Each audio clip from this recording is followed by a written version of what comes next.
చూడండి మీ అభిమాన సీరియల్స్ పూర్తి ఎపిసోడ్లు ఉచితంగా సన్ నెక్స్ట్ యాప్లో టీవీలో ప్రసారమైన వెంటనే ఇప్పుడే యాప్ని డౌన్లోడ్ చేసుకోండి. నువ్వు ఎంత అందంగా తయారైనా నాకు నచ్చవు. నీకిలా కాదే. ఎక్కడ మా అమ్మ నాన్న? అమ్మా నానా, నీ వేషాలన్నీ వాళ్ళతో చెప్తే గాని నువ్వు దారిలోకి రావే. ఏమండి, ఇలా చేయించుకోమని చెప్పిందే అత్తయ్య గారండి. ఏంటి? మా అమ్మ నిన్ను ఫేషియల్ చేయించుకోమందా? ఏం మాట్లాడుతున్నావే? నన్నే మోసం చేద్దామనుకుంటున్నావా? మొహం పగలగొడతానేమనుకుంటున్నావు? అవునండి, రేపు మన ఇంటికి బంధువులు వస్తున్నారంట. అందరి ముందు కాస్త మంచిగా కనిపించాలని. ఓహో, మిమ్మల్ని ఈ మధ్య ఇలా కూడా చెడగొడుతున్నారన్నమాట. ఇంక నువ్వేం మాటింటో? ఇన్నాళ్ళు కాళ్ళ కింద బానిసలా ఉండేదానివి. ఇప్పుడు నీకు ఈ మాత్రం ఛాన్స్ ఇస్తే చల్లరేగిపోతావుగా. నెత్తి మీదెక్కి కూర్చుని నటరాజులా నాట్యం ఆడేస్తావేమో. అలా మాట్లాడకండి. ఇలాంటివన్నీ చేయించుకున్నంత మాత్రాన మనుషుల బుద్ధులు మారుతాయా ఏంటి? సర్లే, ఏదో ఒకటి చావులే గానీ నాకెందుకు? అసలే ఆకలితో చచ్చిపోయేలా ఉన్నాను. నువ్వు అర్జెంటుగా నాకు అన్నం పెట్టు, తిని బయటికి వెళ్ళాలి. అయ్యో, ఇప్పుడే గోరింటాకు పెట్టారండి. అప్పుడే తీసేస్తే బాగోదేమో. ఈ పూటకి మీరే పెట్టుకొని తినేయకూడదా? ఏంటే ఏమన్నావు? అంటే గోరింటాకు ఇప్పుడే పెట్టారు కదా, అప్పుడే తీసేస్తే బాగోదని. ఓహో, గోరింటాకు బాగా ఎర్రగా పండితే మంచి మొగుడు వస్తాడనే? అంటే నేను కాకుండా ఇంకో మొగుడు కోసం నువ్వు ట్రై చేస్తున్నావే? పిచ్చి పిచ్చి వేషాలు వేస్తే చంపేస్తాను. వెళ్ళు, నోరు మూసుకొని అన్నం పెట్టు. చేతులు ఖాళీ లేవుగా, చెప్తే అర్థం చేసుకోరేంటి? అర్థమైందే, నాకంతా అర్థమైంది. మొగుణ్ణి చూస్తే నోట్లో నుంచి మాట కూడా రాదు నీకు. అలాంటిది ఇప్పుడు నా మాటకే ఎదురు చెప్తున్నావా? ఈ వేణుగాడు నీకు కూడా లోకం అయిపోయాడు కదా. సరే కానీ ప్రస్తుతానికి వీళ్ళందరి సపోర్ట్ ఉందనే కదా నువ్వు ఇలా మాట్లాడగలుగుతున్నావు.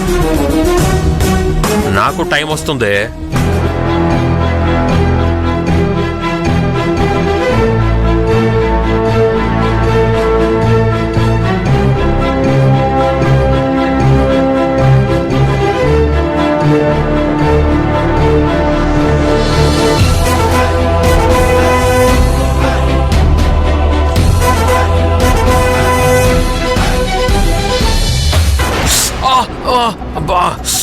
అయ్యో, ఏంటండి, చూసి సరిగ్గా వేసుకోవాలి కదా. చూసి సరిగ్గా వేసుకోవాలా? అలాగేనే, ఇప్పుడు కరెక్ట్గా వేస్తా.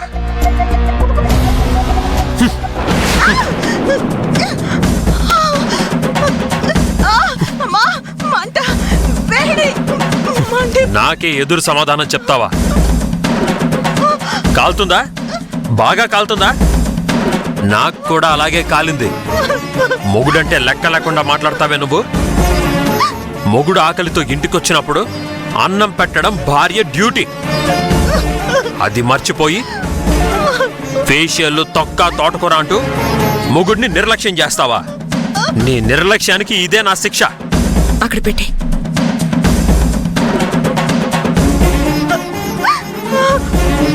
రాణి, ఏమైంది రాణి? ఎందుకు ఏడుస్తున్నావు? ఆయన వేడి వేడి సాంబార్ మొహం మీద పోసేశారు.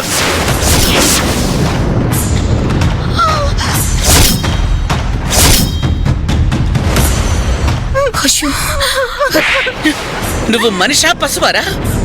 కట్టుకున్న పెళ్ళ మీద సాంబార్ పోస్తావా? రాణిని చంపేద్దాం అనుకుంటున్నావా? నేను నిన్నిప్పుడే చంపేస్తాను రా. ఊరుకో రాణి. అమ్మా కొట్టకమ్మా. అసలేం జరిగిందో నీకు తెలీదు. ఇంతకంటే ఇంకేం జరగలరా? ఆడదాని మీద చేయి చేసుకుంటావరా? నువ్వు అసలు మనిషివేనా? పెళ్లి చేసుకుంటే సరిపోతురా? భార్య మీద నమ్మకం, ప్రేమ, అభిమానం, గౌరవం ఇవన్నీ ఉండాలరా. మగ పుట్టుకు పుట్టితే సరిపోదురా. కట్టుకున్న భార్యని కన్నీళ్లు పెట్టకుండా చూసుకోవాలరా. వీడసలు మనిషి అయితే కదండి వీడికి ఆలోచన రావడానికి. రాణి అంటే వీడి దృష్టిలో బానిస. అందుకే పాపం రాణిని బానిసలా చూస్తున్నాడు. కానీ ఈ రోజు నేను చెప్పాను కదా అని తనేదో పనిలో ఉంటే వీడికి అది నచ్చక వీడిలా చేశాడు. లేకపోతే ఏంటి? దానికి అందం కావాలా, మొగుడు కావాలా? అన్నం పెట్టమంటే పెట్టదా? అంత పొగరా దానికి? అవును, నేను పెట్టను. అయితే ఏంటి? చేతులకు గోరింటాకుందని చెప్తుంటే అర్థం చేసుకోరా? చూసారా? ఇప్పుడు కూడా నా మీద అది ఎలా రివర్స్ అవుతుందో. అది దాని ఒరిజినల్ క్యారెక్టర్. ఇన్నాళ్ళు బానిసలాగా, అమాయకురాల్లాగా నటిస్తూ బతికింది. ఇప్పుడు చూస్తున్నారు కదా, మొగుడినని కూడా చూడకుండా ఎలా మాట్లాడుతుందో. వద్దు, ఇది ఇంకా నాకు పెళ్ళంగా వద్దు. ఈ ఇంట్లో ఉండడానికి వీల్లేదు. పదవే. రేయ్, ఆగరా. నేనిప్పుడు ఎవరు చెప్పినా వినే పరిస్థితుల్లో లేను. దయచేసి నన్ను ఎవరూ ఆపకండి. పదవే. బావగారు, అడ్డు తప్పుకో అంబిక. తప్పుకోకపోతే నీకు కూడా ఇదే గతి పడుతుంది. రై, ఏం మాట్లాడుతున్నావురా? ఇందాక నుంచి చూస్తున్నాను. నోటికొచ్చినట్లు మాట్లాడుతున్నావు, ఇష్టం వచ్చినట్లు మాట్లాడుతున్నావు. ఏమనుకుంటున్నావు నీ గురించి నువ్వు? మావయ్య గారు, ఒక్క నిమిషం మీ ముందు నోరు తెరిచి మాట్లాడాల్సి వస్తుంది. తప్పుగా అనుకోకండి, నన్ను మన్నించండి. ఏంటి ఏమన్నారు? నాకు కూడా ఈ గతి పడుతుందా? అసలు మీరేంటో, మీ బతికేంటో మీకు తెలుసా? తల్లిదండ్రులంటే భయం భక్తి ఉండదు, పెళ్ళామంటే ప్రేమ ఆప్యాయత ఉండదు, ఫ్యామిలీ అంటే బరువు బాధ్యతలు అస్సలుండవు. అలాంటిది మీరు మాట్లాడుతున్నారా? ఏయ్, మాట్లాడకండి.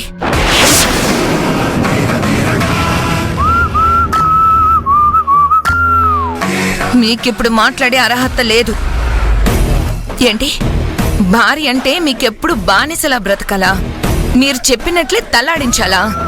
లేకపోతే కొట్టేస్తారా? అది కుదరకపోతే చంపేస్తారా? చెప్పండి. మీకసలు బుర్ర బుద్ధి అనేది ఏం లేదా? ఆలోచించే జ్ఞానం ఇచ్చాడు కదా దేవుడు.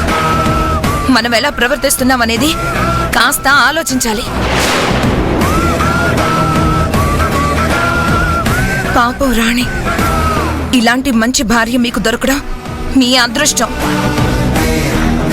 ముందు మీరు అది గుర్తుపెట్టుకోండి. గుర్తించాను. ఇది నాకు దొరకడం నా కర్మ. అయినా నువ్వు నాకు నీతులు చెప్పకు. చెప్పాల్సిన అవసరం కూడా లేదు. ముందు నువ్వు అడ్డు తప్పుకో.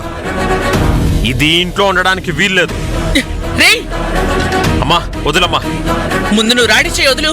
అమ్మా, ఇది మొగుడిని గౌరవించట్లేదు. ఇది ఇంట్లో ఉండడానికి వీల్లేదు. దీన్ని బయటికి పంపించేయాలి. ఈ ఇంట్లో ఉండే అర్హత కోల్పోయింది రాణి కాదురా, నువ్వు.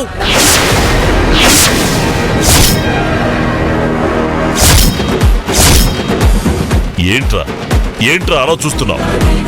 అవును, మీ అమ్మ చెప్పింది నిజమే. ఇక ఈ ఇంట్లో నువ్వు ఒక్క క్షణం కూడా ఉండటానికి వీల్లేదు. శర్వాణి, బయటికి పంపించు. పోరా బయటికి. అమ్మా, ఎవర్రా నీకమ్మా?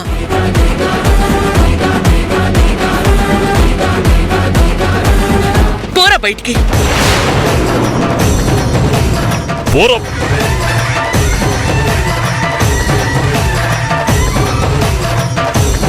ఏంటమ్మా ఇది? కొడుకు కొడుకు అని నీ బుద్ధి చూపించుకున్నావుగా. ఆ తోడేలు మొహం దాన్ని నీతో ఉంచుకొని కన్న కొడుకని కూడా చూడకుండా నన్ను బయటికి తోసేస్తారా? అవునరా, నీకు ఇంట్లో ఉండే అర్హత లేదు. నా కోడల్ని నాతోనే ఉంచుకుంటాను. అడగడానికి నువ్వెవరివిరా? దాని మెడలో తాళి కట్టిన భర్తని. భర్తవా? నువ్వా? ఏ రోజైనా భర్తలా ప్రవర్తించావరా? రాణిని నీ భార్యలా చూసావరా? బానిసలా చూశావు. భర్త అంటే భార్యకు అతనే ప్రపంచమవ్వాలి, అతనే ఆశ అవ్వాలి, అతనే భవిష్యత్ అవ్వాలి, అతనే భరోసా అవ్వాలి. అంతేకాని భర్తంటే భార్యకి భయం కలగకూడదురా, శాపం అంతకన్నా అవ్వకూడదు. జీవితం నరకంలా ఉండకూడదు.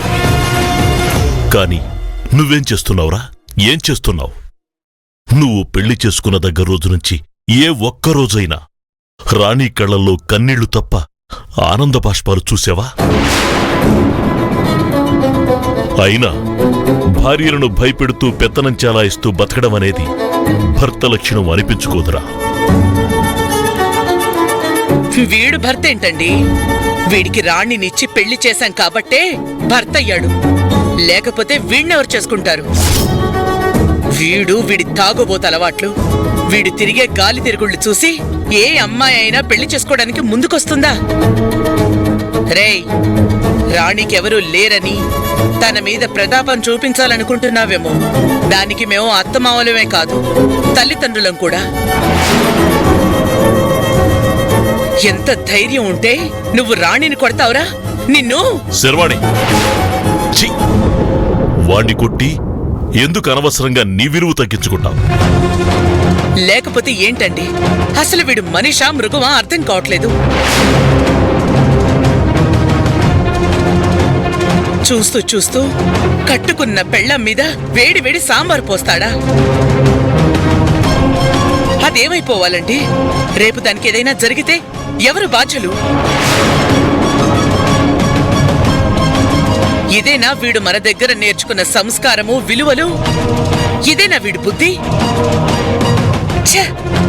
వీడి గురించి మాట్లాడి మాట్లాడి నా నోరు నొప్పి పెడుతోందే గాని వీళ్ళ మాత్రం ఏ మార్పు రాదు. ఏంట్రా ఇంకా ఇక్కడే నిలబడి చూస్తున్నావు? వెళ్ళిపో. నీ కాడాళ్ళంటే గౌరవం లేదు, మనుషులంటే విలువ లేదు. నువ్విక్కడ ఉండడానికి ఏ అర్హత లేదు. నువ్వు నా కంటికి కనిపించుకో. వెళ్ళిపో ఇక్కడి నుంచి.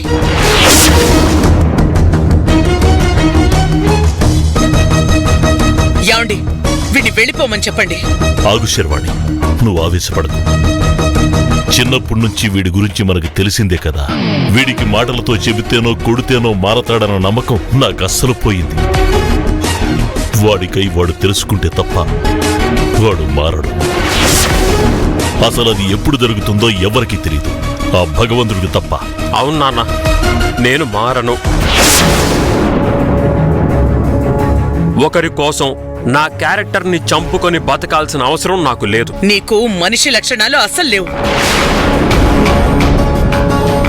మానవత్వం, స్త్రీలని గౌరవించాలనే సంస్కారం ఇవన్నీ నీలో ఎప్పుడో చచ్చిపోయాయిరా.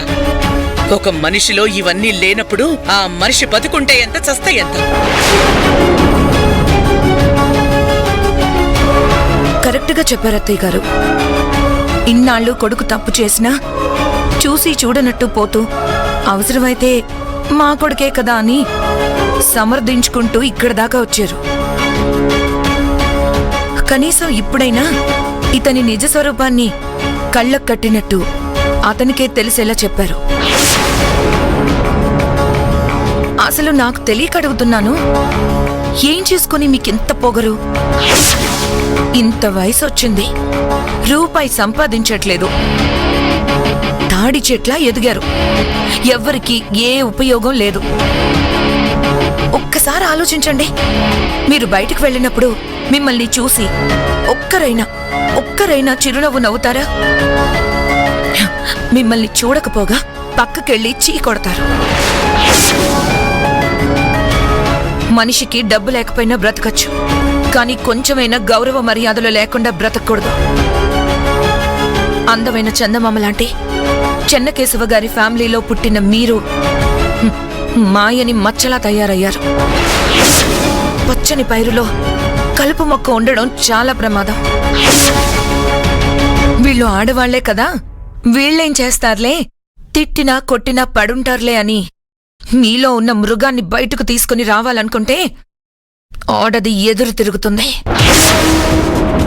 ఒక్కసారి వీడితో నాకు సంబంధం అవసరం లేదు అని అనుకుంటే ఎంతటి వాణ్ణైనా ఎదిరించడానికి వెనకాడదు. ఆడవాళ్ళని తక్కువ అంచనా వేయకండి. ఇంకా ఇక్కడే నిలబడి ఉంటే మాతో తిట్లు తింటారులే గాని ఇక బయలుదేరి వెళ్ళండి. గెంటేశారుగా ఇంట్లో నుంచి, సిగ్గుండాలి కొంచెమైనా. బయటికెళ్ళండి బావగారు. సభాష్ సభాష్. ఈ స్త్రీ జాతికి నా వందనం, పాదాభివందనం. రండయ్యా రండి. ఒక అమ్మ, ఒక అక్క, చిన్న పెద్ద, ముసలి ముతక అంతా వచ్చి చూడండి మా ఇంటి బాగోతాన్ని.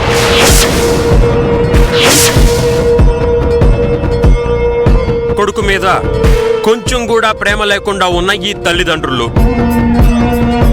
కట్టుకున్న మొగుడు మీద ఏమాత్రం గౌరవం లేని ఈ పెళ్ళం, వీళ్ళందరికీ భజన చేయడానికి వచ్చిన ఒక స్పెషల్ గెస్ట్ అంబిక. అందరూ కలిసి నన్ను ఇంట్లో నుంచి ఎలా గెంటేస్తున్నారో చూడండి. అయ్యా అమ్మా రండి రండి. ఇదే ఈ రోజుల్లో ఒక కొడుకుకి జరిగే న్యాయం. రేయ్ వేణు, ఆపరా, చాలా ఎక్కువ మాట్లాడుతున్నా. నానా అయిపోయింది, అంతా అయిపోయింది. మీ వెర్షన్ మీరు చెప్పేశారు, నా వెర్షన్ నన్ను మాట్లాడివ్వండి. నా దారిని నేను వెళ్ళిపోతాను. మీరిన్నేసి మాటలు అన్న తర్వాత కూడా సినిమాల్లో రియలైజ్ అయిన క్యారెక్టర్లా నేనిక్కడ వర్షంలో నిలబడ్డానికి నేనేమీ రోషం లేనివాణ్ణి కాదు, పౌరుషం లేనివాణ్ణి అంతకంటే కాదు. అయినా నువ్వు మారతావని ఇక్కడ ఎవరు ఎక్స్పెక్ట్ చేయట్లేదు. సెండ్ ఆఫ్ ఇచ్చేశారుగా, చాలా గ్రాండ్గా.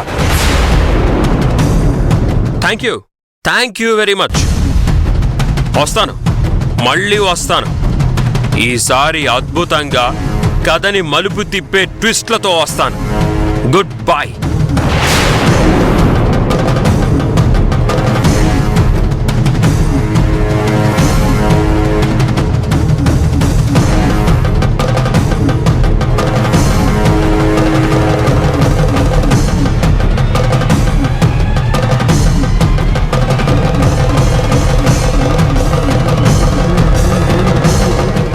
శర్వాణి, విద్యార్థి తప్పు చేసినప్పుడు దండించడం ఉపాధ్యాయుడి ధర్మం. అలాగే పిల్లల్ని దండించడం తల్లిదండ్రులుగా మన ధర్మం. మొక్కగా ఉన్నప్పుడు వాడిని వంచలేకపోయాం. ఇప్పుడు వాడు మానై మన నెత్తిమీదే కూర్చున్నాడు. ఇక దండించిన ప్రయోజనం లేదు. చూద్దాం, వాడు ఎక్కడికి వెళ్ళినా కూడా ఒక్కరోజు కూడా ఉండలేడు. ఖచ్చితంగా మళ్ళీ తిరిగొస్తాడు. అయినా మొదటిసారిగా మన రాణి అంత ధైర్యం తెచ్చుకుని వేణుకు ఎదురు తిరిగి మాట్లాడుతుందని నేను అస్సలు ఊహించలేదు. అద్భుతంగా మాట్లాడావమ్మా. శబాష్. స్త్రీలు ఈ మాత్రం స్ట్రాంగ్గా ఉంటేనే వాళ్ళ ఉనికిని వాళ్ళు కాపాడుకోగలరు. అమ్మా అంబిక, నిన్ను కూడా ప్రత్యేకంగా అభినందించాలమ్మా.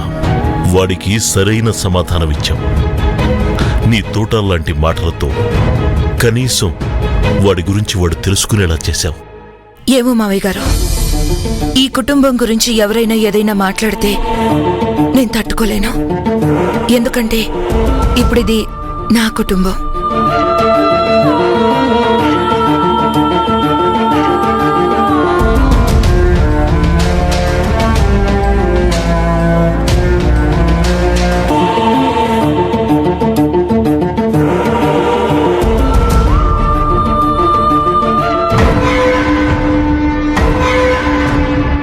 ఇదేంటి, ఇప్పటిదాకా ఏడ్చి ఇప్పుడు మావయ్య గారిని చూసి రాణి స్మైల్ ఇస్తుందేంటి? అంటే కొంపతీసి వీళ్ళిద్దరూ ఆడిన నాటకమా? ఈ నాటకంలో నేను పాత్రధారినయ్యానా? అనవసరంగా ఈ విషయం గుర్తుంచకుండా నేను ఆవేశపడ్డానా? షానీ కోసం వెర్రిదాన్నై వీరవనితలా విరుచుకుపడ్డానా? ఇదే నిజమైతే ఈ నా ఆవేశం అంతా వేస్ట్.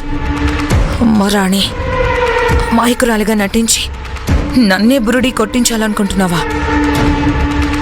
ఈ చెన్నకేశవ నాయుడు మామూలుడు కాదు. ఈయనతో కొంచెం జాగ్రత్తగా ఉండాలి. ఇంత నాటకం ఆడతాడా చెప్తా.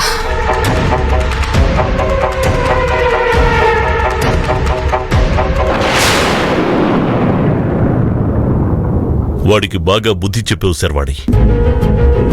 అమ్మా, ఏం కాలేదుగా? పర్వాలేదు మామయ్య గారు. ఇప్పుడు ఎలా ఉంది? ప్రస్తుతానికి అంత ఇబ్బందిగా అయితే లేదు. డాక్టర్ని పిలిపించమంటావా? అవసరమైతే నేను మీకు చెప్తాను మామయ్య గారు.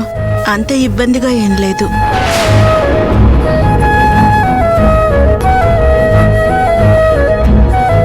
అత్తయ్య గారు, ఈ రోజు మీరు లేకపోయుంటే ఆయన నన్ను చంపేస్తారేమో అన్నంత భయం వేసింది. దేవతలా వచ్చి మీరు నన్ను కాపాడారు. తల్లిదండ్రి లేని నన్ను మేం తల్లిదండ్రులా చూసుకుంటామని ఇందాక మీరు అన్నప్పుడు నాకేడు బాగలేదు. నాకింతకంటే ఏం కావాలి? ఈ జీవితం మీకే అంకితం. అబ్బో, ఇన్నాళ్ళు ఈ రాణిని ఏమో అనుకున్నాను. చాలా షేర్స్ ఉన్నాయా నీలో? ఈ ఇంట్లో అందరూ అమాయకులు, నేను ఒక్కదాన్ని తెలివైన దాన్ని అనుకున్నాను. కానీ నాకు ఇప్పుడు అర్థమైంది ఏంటంటే, నేనొక్కదాన్నే అమాయకురాల్ని, వీళ్ళంతా తెలివైన వాళ్ళు. ఒక్కొక్కళ్ళు మామూలు కళాఖండాలు కాదుగా. నా కళ్ళు తెరిపించారమ్మా.